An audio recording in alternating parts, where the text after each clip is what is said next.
સુરત શહેર ટ્રાફિક વિભાગ દ્વારા રસ્તા પર પસાર થતા વાહન ચાલકો, રાહદારીઓ અને સ્થાનિક લોકોને ઠંડકદાયક છાશ પીવડાવવામાં આવી હતી. આ પહેલનો ઉદ્દેશ્ય ઝળઝળાતી ગરમીમાં લોકોને રાહત પૂરી પાડવાનો છે. ડીસીપી પન્ના મોમાયાએ પોતે હાજર રહી લોકોને છાશ પીરસી અને તડકા દરમિયાન ઘરમાંથી બહાર નીકળતી વખતે પૂરું પાણી પીવા સાથે ટ્રાફિક નિયમોનું પાલન કરવા અપીલ કરી. કાર્યક્રમને લોકો તરફથી સારો પ્રતિસાદ મળ્યો અને ટ્રાફિક શાખાની આ સમાજ ઉપયોગી પહેલની સરાહના કરવામાં આવી. વિભાગ દ્વારા ભવિષ્યમાં પણ આવા કાર્યક્રમો યોજવાનું આયોજન હોવાનું જણાવાયું છે.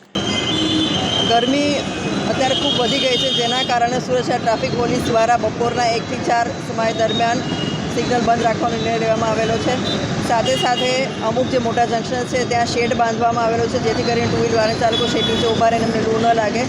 અને સાથે સાથે હવે અત્યારે અહીંયા રોકડિયા ખાતે છાશ અને પાણીનું વિતરણ કર્યું છે, જેના કારણે જે ટુ વ્હીલ ચાલકો છે જે મજૂરી કરીને રિક્ષા ખેંચીને લઈ જાય છે અને સાયકલ ખેંચીને લઈ જાય છે, એવા જે ચાલકો છે એમને બધાને અહીંયાથી છાશ અને પાણીનું વિતરણ કરી રહ્યા છે, જેથી કરીને આ ગરમીમાં એ લોકો લૂથી બચી શકે અને પોતાના સ્વાસ્થ્યનું ધ્યાન રાખી શકે. ટ્રાફિક સિગ્નલ માટે અવેરનેસ માટે શું છે? ટ્રાફિક સિગ્નલના અવેરનેસ માટે અત્યારે અહીંયા જેટલા લોકોને અમે આવી રહ્યા છે, લોકોને ટ્રાફિકના નિયમોનું પાલન કરવા માટે સમજાવી રહ્યા છે. હેલ્મેટ પહેરવું જરૂરી છે એ પણ સમજાવી રહ્યા છીએ અને સાથે સાથે તમામ ટ્રાફિક નિયમોનું પાલન કરે એ પણ અમે એમને સમજ આપી રહ્યા છીએ.